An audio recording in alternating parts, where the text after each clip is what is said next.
नमस्कार दोस्तों, स्वागत है हमारे study with exam tension channel पर। आपकी सफलता ही हमारा संकल्प है, इसलिए हम आपके लिए top 50 important MCQ practice set के साथ उपस्थित हैं।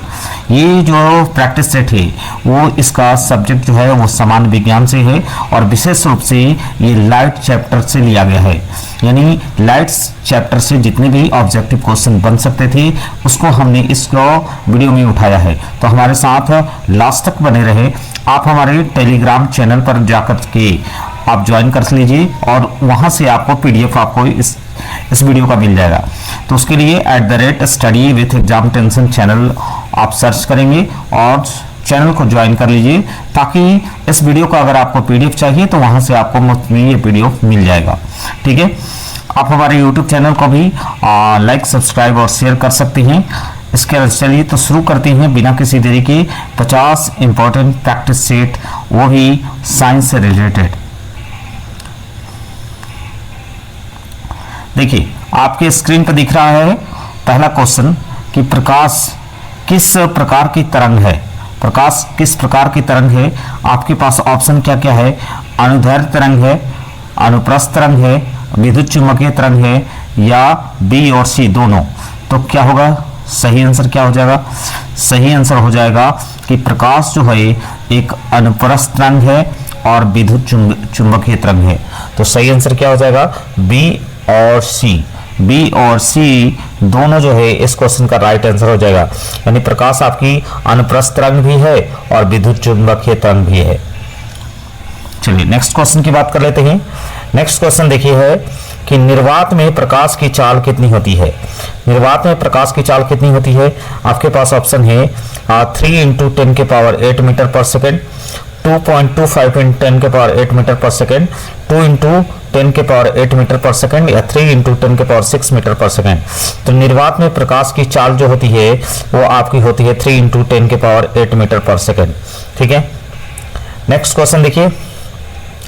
नेक्स्ट क्वेश्चन एक से बढ़कर एक क्वेश्चन आपको मिलेंगे इस प्रैक्टिस सेट में, तो हमारे साथ बने रहिए। जो भी जो है अगर बिहार बोर्ड जो भी बच्चे बिहार बोर्ड के एग्जाम की तैयारी कर रहे हैं उसके लिए ये वीडियो काफ़ी इंपॉर्टेंट है। साथ में जो वैसे टीचर जो बिहार बोर्ड के एग्जाम की तैयारी करवा रहे हैं उनके लिए भी ये वीडियो काफ़ी इंपॉर्टेंट है।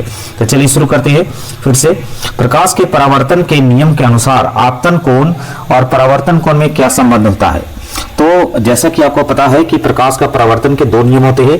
एक नियम होता है कि आपतित किरण, परावर्तित किरण और आपतन बिंदु से डाला गया लंब एक ही तल में होते हैं, जबकि दूसरा नियम क्या कहता है कि आपतन कोण परावर्तन कोण के बराबर होता है। तो देखिए आपके पास ऑप्शन क्या है कि आपतन कोण का मान परावर्तन कोण से बड़ा होगा, या आपतन कोण का मान परावर्तन कोण से छोटा होगा, या आपतन कोण का मान परावर्तन कोण के बराबर होता है, या आपतन कोण प्लस परावर्तन कोण 90 डिग्री के बराबर होता है। तो सही आंसर क्या हो जाएगा? सही इसका आंसर हो जाएगा कि आपतन कोण का मान परावर्तन कोण के बराबर होता है। चलिए नेक्स्ट क्वेश्चन देखते हैं। नेक्स्ट क्वेश्चन पूछा कि समतल दर्पण में यानी प्लेन मिरर में किस प्रकार का प्रतिबिंब बनता है। आपके पास ऑप्शन क्या क्या है? आपके पास ऑप्शन है वास्तविक और सीधा बनता है, आभासी और उल्टा बनता है, आभासी और सीधा बनता है, या वास्तविक और उल्टा बनता है। तो सही आंसर क्या हो जाएगा? सही आंसर हो जाएगा आभासी और सीधा प्रतिबिंब बनता है समतल दर्पण में। नेक्स्ट क्वेश्चन देखिए। नेक्स्ट क्वेश्चन है कि यदि किसी व्यक्ति का समतल दर्पण में अपना पूरा प्रतिबिंब देखना हो तो दर्पण की लंबाई कितनी होनी चाहिए? यदि कोई व्यक्ति अपना पूरा इमेज देखना चाहता है वो भी समतल दर्पण में, तो उसके लिए दर्पण की लंबाई कितनी होनी चाहिए? न्यूनतम लंबाई कितनी होनी चाहिए? आपके पास ऑप्शन है व्यक्ति के लंबाई के बराबर, व्यक्ति के लंबाई के 1/4, व्यक्ति के लंबाई की आधी, या व्यक्ति के लंबाई की दुगनी। तो सही आंसर क्या हो जाएगा कि जो दर्पण की लंबाई होनी चाहिए वो व्यक्ति की लंबाई की आधी होनी चाहिए, तभी जो है वो अपना पूरा प्रतिबिंब देख पाएगा। नेक्स्ट क्वेश्चन देखिए। नेक्स्ट क्वेश्चन है कि गाड़ियों के पीछे का दृश्य यानी रियर व्यू देखने के लिए किस दर्पण का प्रयोग किया जाता है? आपके पास ऑप्शन क्या क्या है? अवतल दर्पण का, समतल दर्पण का, उत्तल दर्पण का, या बेलनाकार दर्पण का। तो गाड़ियों में जो रियर व्यू हमको देखने का मिलता है वो आपका सही आंसर क्या हो जाएगा? उत्तल दर्पण। उत्तल दर्पण में रेयर व्यू यानी साइड मिरर के रूप में हम इसका इस्तेमाल करते हैं।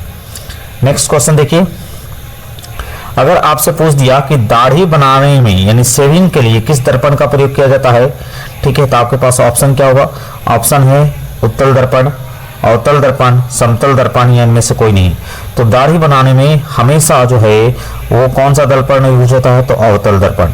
क्यों? क्योंकि दाढ़ी को बड़ा दिखना होता है। तो अवतल दर्पण एक ऐसा दर्पण है जिसमें बड़ा भी इमेज बनता है, बराबर भी इमेज बनता है और छोटा भी इमेज बनता है, इसीलिए हम अवतल दर्पण का यूज करते हैं।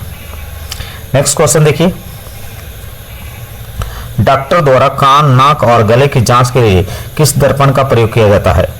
अगर डॉक्टर जो है कान, नाक, गला की जांच कर रहा है तो किस दर्पण का प्रयोग करेगा? देखिए, उत्तल दर्पण का करेगा कि अवतल दर्पण का करेगा कि समतल दर्पण का करेगा या साधारण कांच का करेगा? तो सही आंसर क्या हो जाएगा? सही आंसर हो जाएगा अवतल दर्पण का प्रयोग करेगा। क्या करेगा? सही आंसर क्या हो जाएगा? सही आंसर हो जाएगा अवतल दर्पण का वो प्रयोग करेगा, क्योंकि उसको आंख, नाक, कान, गला में जो है उसको बड़ा इमेज दिखाई दे, इसके लिए अवतल दर्पण ही। क्योंकि उत्तल दर्पण में हमेशा छोटा इमेज बनता है, समतल दर्पण में बराबर इमेज बनता है, ठीक है, क्योंकि साधारण कांच में इमेज आपको नहीं बनाया जा सकता। नेक्स्ट देखिए, नेक्स्ट है सोलर कुकर में किस दर्पण का प्रयोग किया जाता है? सोलर कुकर में किस दर्पण का प्रयोग किया जाएगा? आपके पास ऑप्शन देखिए, उत्तल दर्पण है, समतल दर्पण है, अवतल दर्पण है या उत्तल लेंस है? तो सही आंसर क्या हो जाएगा? सोलर कुकर में जो है वो अवतल दर्पण का प्रयोग किया जाता है, ध्यान रखिएगा। नेक्स्ट देखिए, आपसे अगर पूछ दिया कि दर्पण सूत्र यानी मिरर फार्मूला कौन सा होता है, ठीक है, तो मिरर फार्मूला क्या होता है? आपके पास ऑप्शन है 1/f = 1/v + 1/u, या आपके पास ऑप्शन है f = u + v, आपके पास ऑप्शन है 1/f = 1/v - 1/u, या आपके पास ऑप्शन है 1/f = u × v। तो सही आंसर क्या हो जाएगा? सही आंसर हो जाएगा 1/f = 1/v + 1/u, यानी मिरर फार्मूला में प्लस होता है और लेंस फार्मूला में यही चीज माइनस में हो जाता है, इस बात को भी ध्यान रखिएगा। चलिए नेक्स्ट क्वेश्चन देखते हैं। जब प्रकाश की किरण एक माध्यम से दूसरे माध्यम में प्रवेश करती है तो अपने मार्ग से विचलित हो जाती है, इस घटना को क्या कहते हैं? ठीक है, इस घटना को क्या कहते हैं? आपके पास ऑप्शन है प्रकाश का परावर्तन कहते हैं, या प्रकाश का परिकिरणन कहते हैं, या प्रकाश का अपवर्तन कहते हैं, या प्रकाश का विवर्तन कहते हैं। तो इसको बोलते हैं प्रकाश का अपवर्तन।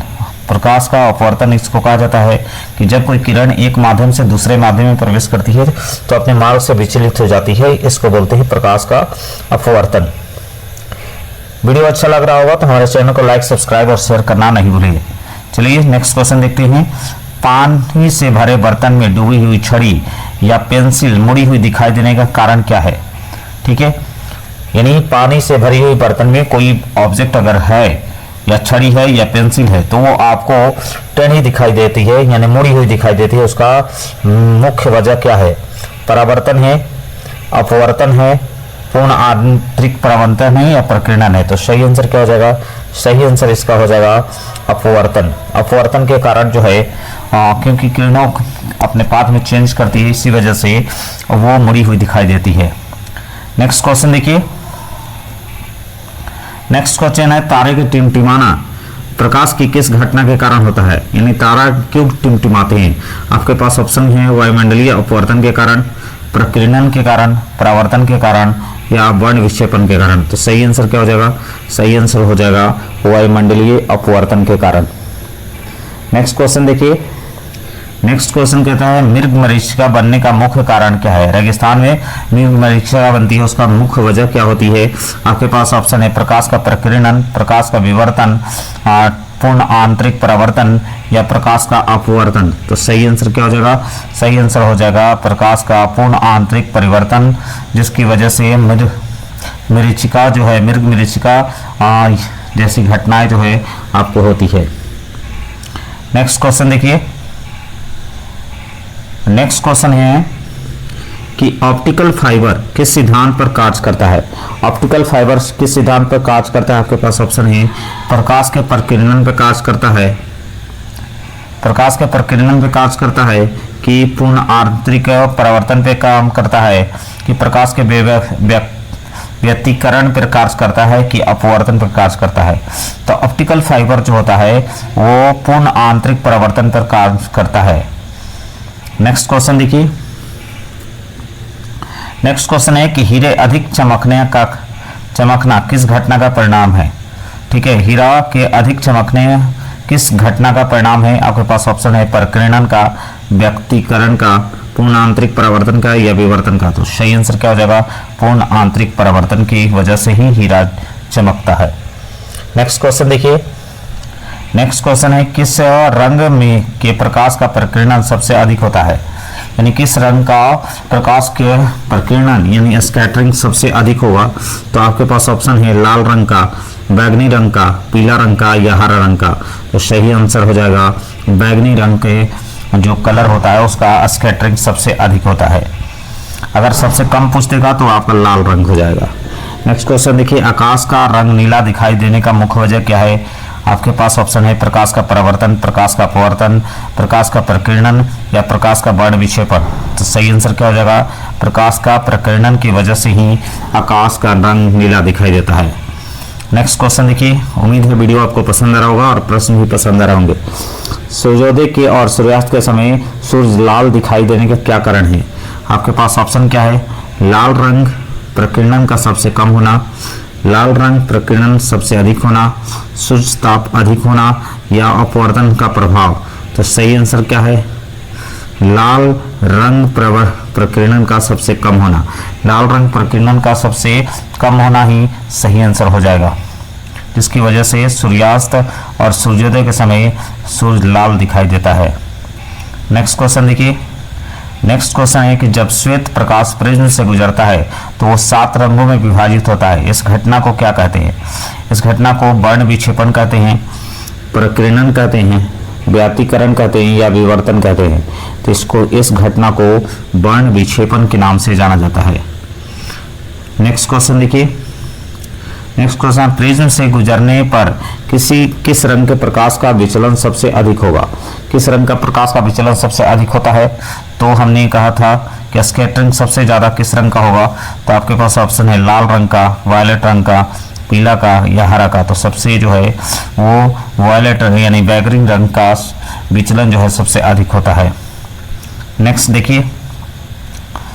प्रिज्म से गुजरने पर किस रंग का विचलन सबसे कम अगर आपसे पूछ दिया, ठीक है, सबसे अधिक बैगनी रंग का हो गया और सबसे कम जो होगा वो लाल रंग का होगा। तो आपके पास ऑप्शन देखिए, बैगनी रंग का है, नीला रंग का है, लाल रंग का या पीला रंग का। तो सबसे कम पूछा है तो लाल रंग का हो जाएगा, सही आंसर हो जाएगा लाल रंग। नेक्स्ट देखिए, अगर आपसे पूछा कि प्राथमिक रंग कौन कौन है। प्राथमिक रंग कौन कौन है, आपके पास ऑप्शन है लाल हरा नीला, लाल पीला नीला, हरा पीला बैगनी या सफ़ेद काला लाल। ठीक है, तो सही आंसर क्या हो जाएगा, सही आंसर हो जाएगा लाल हरा और नीला। लाल हरा और नीला को ही प्राइमरी कलर कहा जाता है। नेक्स्ट क्वेश्चन देखिए। नेक्स्ट क्वेश्चन है इंद्रधनुष बनने की में प्रकाश की कौन सी घटनाएं शामिल होती हैं। इंद्रधनुष बनने में प्रकाश की कौन सी घटना शामिल होती है। आपके पास ऑप्शन है अपवर्तन और परावर्तन, पूर्ण आंतरिक परावर्तन, वर्ण विक्षेपण या उपरोक्त सभी। तो सही आंसर क्या हो जाएगा, सही आंसर हो जाएगा उपरोक्त सभी, यानी अपवर्तन और परावर्तन भी होगा, पूर्ण आंतरिक परावर्तन भी होगा, वर्ण विक्षेपण भी होगा। ये तीनों घटनाएं जो हैं इंद्रधनुष बनने में मदद करती हैं। नेक्स्ट देखिए।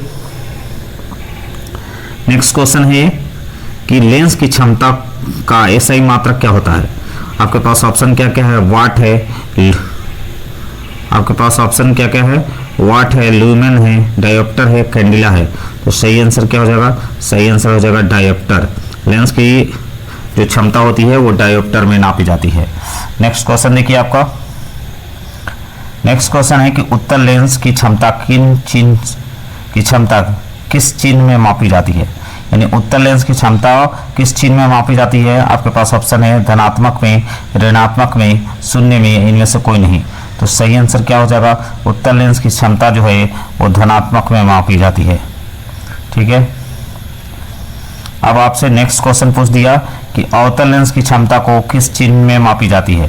तो अवतल लेंस, उत्तल लेंस को धनात्मक और अवतल लेंस के लिए क्या हो जाएगा आपके पास धनात्मक में, ऋणात्मक में, अनंत में या शून्य में।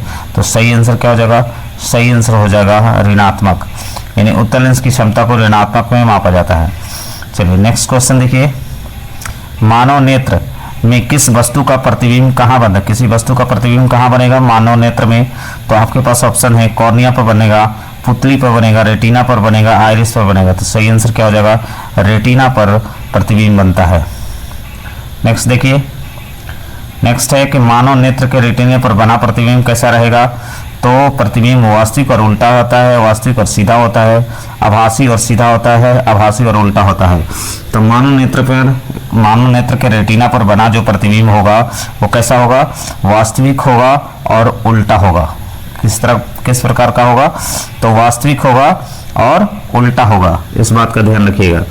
नेक्स्ट देखिए, स्पष्ट दर्शन की न्यूनतम दूरी यानी list distance of distinct vision कितनी होती है।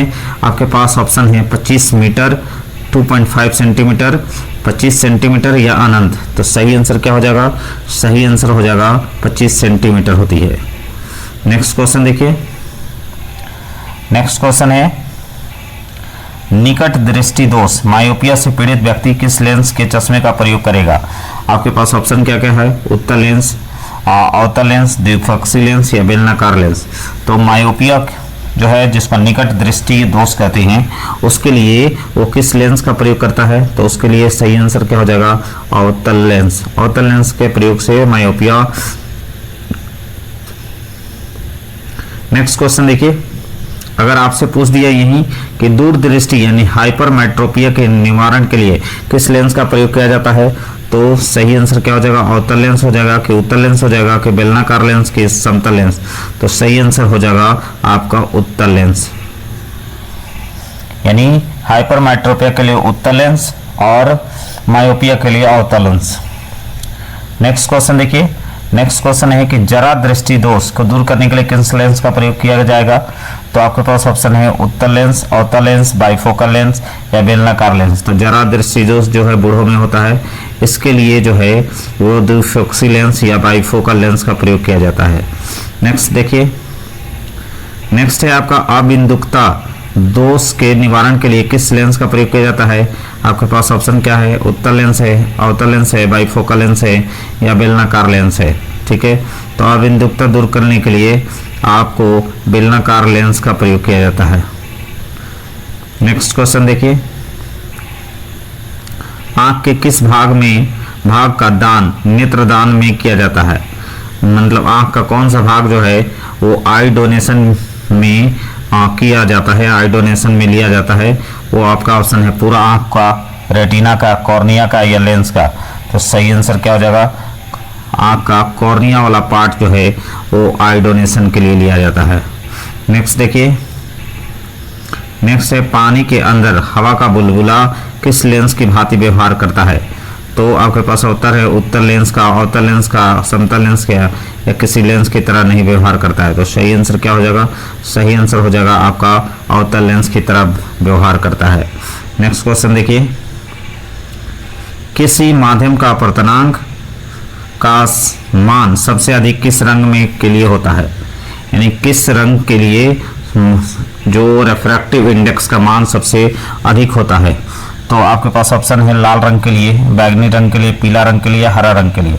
तो सही आंसर क्या हो जाएगा, बैगनी रंग के लिए। बैगनी रंग के लिए क्या होगा, मान जो है सबसे अधिक होता है। नेक्स्ट क्वेश्चन देखिए, नेक्स्ट क्वेश्चन है आपके पास प्रकाश का वेग यानी स्पीड ऑफ लाइट में सबसे पहले किसने मापा था। तो आपके पास ऑप्शन है न्यूटन ने नापा था, रोमर ने नापा था, गैलीलियो ने नापा था या आइंस्टीन ने नापा था। तो प्रकाश की वेग को यानी स्पीड ऑफ लाइट को सबसे पहले किसने नापा था। तो वो व्यक्ति हैं रोमर। रोमर ही वो व्यक्ति हैं जिन्होंने स्पीड ऑफ लाइट को सबसे पहले नापा था। नेक्स्ट क्वेश्चन देखिए, फोटोग्राफिक कैमरे में किस प्रकार के लेंस का प्रयोग किया जाता है। आपके पास ऑप्शन है उत्तल लेंस का, अवतल लेंस का, समतल लेंस का, बेलनाकार लेंस का। तो सही आंसर हो जाएगा उत्तल लेंस। उत्तल लेंस फोटोग्राफी में उत्तल लेंस का प्रयोग किया जाता है। नेक्स्ट क्वेश्चन देखिए, सीडी या डीवीडी पर रंग बिरंगी चमक दिखाई देने की मुख्य वजह क्या होती है? मुख्य वजह होती है परावर्तन या प्रकीर्णन या प्रकाश का विवर्तन या व्यातीकरण या अपवर्तन। तो सही आंसर क्या हो जाएगा? सही आंसर हो जाएगा प्रकाश का विवर्तन और व्यातीकरण। नेक्स्ट क्वेश्चन देखिए। नेक्स्ट क्वेश्चन है साबुन के बुलबुले का रंगीन दिखाई देना किस घटना का उदाहरण है? आपके पास ऑप्शन है प्रकीर्णन का, आपके पास ऑप्शन है प्रकाश का व्यक्तीकरण का, विवर्तन का या ध्रुवन का। तो सही आंसर क्या हो जाएगा? प्रकाश का व्यक्तीकरण का। नेक्स्ट क्वेश्चन देखिए। नेक्स्ट क्वेश्चन है कांच में आई दरार का चमकना किस घटना के कारण होता है? आपके पास ऑप्शन है पूर्ण आंतरिक परावर्तन, अपवर्तन, परावर्तन या प्रकीर्णन। तो सही आंसर हो जाएगा पूर्ण आंतरिक परावर्तन। पूर्ण आंतरिक परावर्तन के कारण ही कांच में आई दरार जो है वो चमकती है।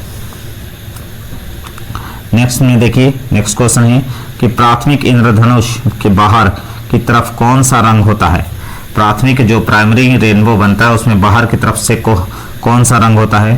तो आपके पास ऑप्शन है बैगनी रंग होता है, लाल रंग होता है, पीला होता है या हरा होता है। तो सही आंसर क्या हो जाएगा? लाल रंग होता है। लाल रंग जो है वो सही आंसर हुआ। नेक्स्ट क्वेश्चन देखिए, कहता है कि जो द्वितीयक इंद्रधनुष सेकेंडरी रेनबो के बाहर में बाहर की तरफ कौन सा रंग होगा? तो आपके पास ऑप्शन है लाल ऑप्शन होगा, बैगनी होगा, हरा होगा, नीला होगा।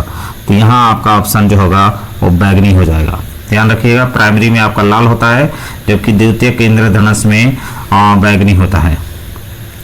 नेक्स्ट क्वेश्चन देखिए। नेक्स्ट क्वेश्चन, आंख में प्रवेश करने वाला प्रकाश की मात्रा को कौन नियंत्रित करता है? आपके पास ऑप्शन है कॉर्निया, आइरिस, रेटिना या क्रिस्टलीय लेंस। तो सही आंसर क्या हो जाएगा? आइरिस और या पुतली, वो जो है नियंत्रित करने का काम करता है। यही जो है बंद और खुलता है। नेक्स्ट देखिए, धूप में चश्मे की क्षमता कितनी होती है? धूप के चश्मे की जो क्षमता होती है वो कितनी होती है? आपके पास ऑप्शन है 0 डायोप्टर, 1 डायोप्टर, 2 डायोप्टर या 5 डायोप्टर। तो सही आंसर क्या हो जाएगा?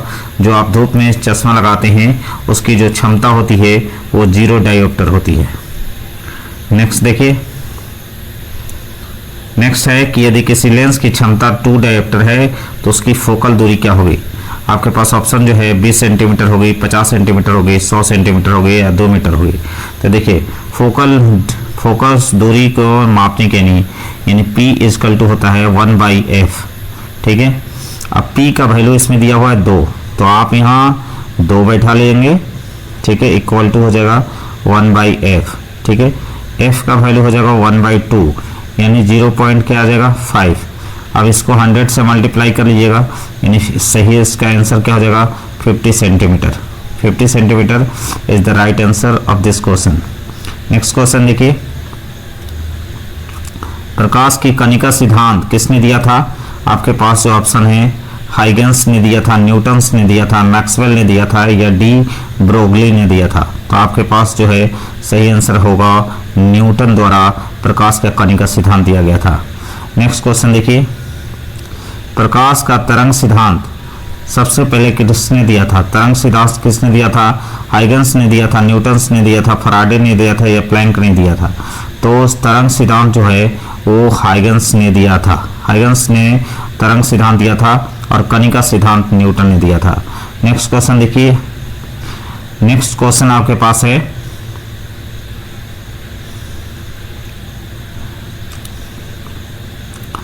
नेक्स्ट हमारे पास क्वेश्चन है कि क्वांटम सिद्धांत के अनुसार प्रकाश ऊर्जा के छोटे छोटे पैकेटों में चलता है जिसे क्या कहा जाता है?